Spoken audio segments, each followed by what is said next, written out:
Many of the problems that we're having in the world might make better sense if we understood that some of the perspectives that we have about reality are either misplaced or over exaggerated.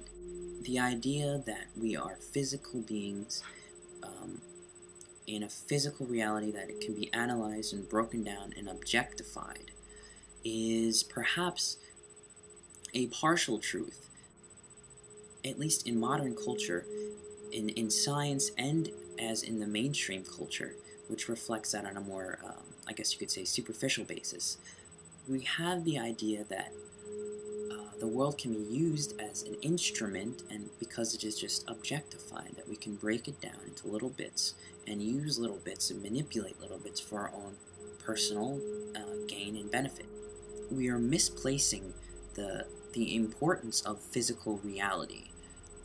In other words, things in themselves, the objectifying of nature, may be an efficient tool. That ability to objectify reality, to put a grid over the world and note little bits and to create measurements, that breaking down of reality, though it is very efficient for our survival, may be a bias. It may be a limited perspective.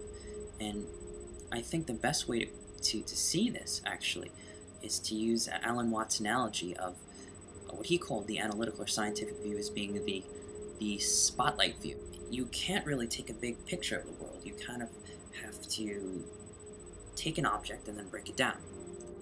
It dissects the world to understand it. The spotlight view, this little view that just takes a look at the world in one little bit, and then another little bit, and then another little bit, and then another little bit. That perspective has been very efficient for scientific advancement and for understanding the physical reality of things.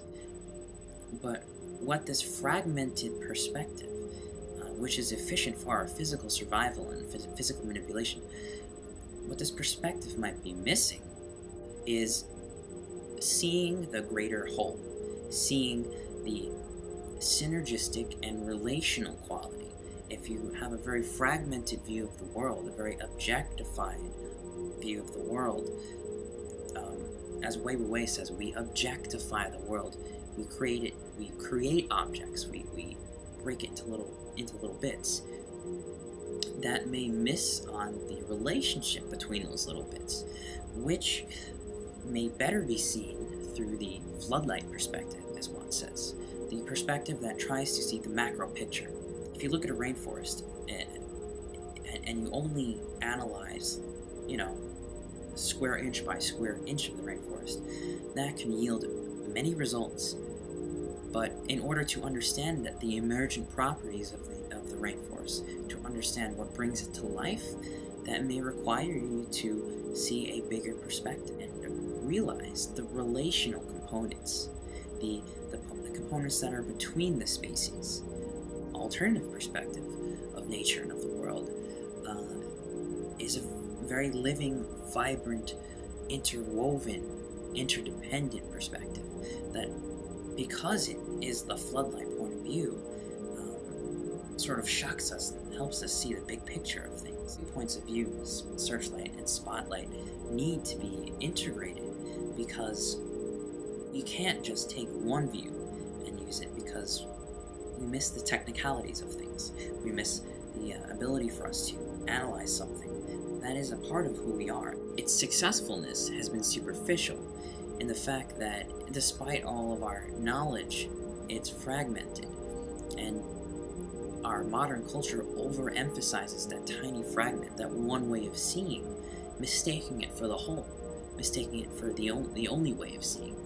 So this may help explain why we are having so many problems.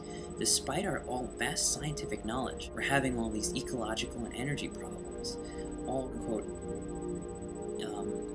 benefits of the objectification of the world are ending up not really solving all of our problems. Something is missing. And in response to that, I would say we might want to include a more organic or natural perspective in the world, one that embraces synergy, relationship, interdependence, but as complementary to the searchlight perspective, which breaks them down. I think if we had these two left and right-hand paths, as Ken Wilber might say, we could have a world that understands, that is always seeking to understand the bigger picture, while at the same time also studying the mechanics of that bigger picture. A society that focuses on one or the other is imbalanced in that it misses something, as we objectify the world a little bit too much without understanding that there are other points of view that are necessary for our survival.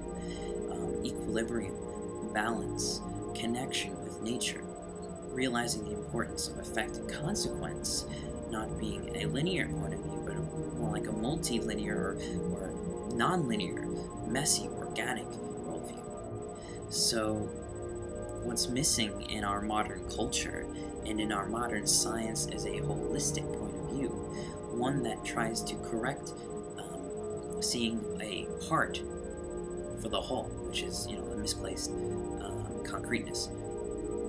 So I think answers to this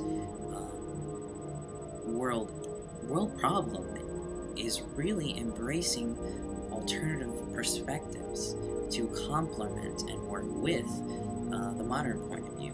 New creative emergent properties, new culture is what is needed in the modern world, and if we want to survive and create a sustainable civilization.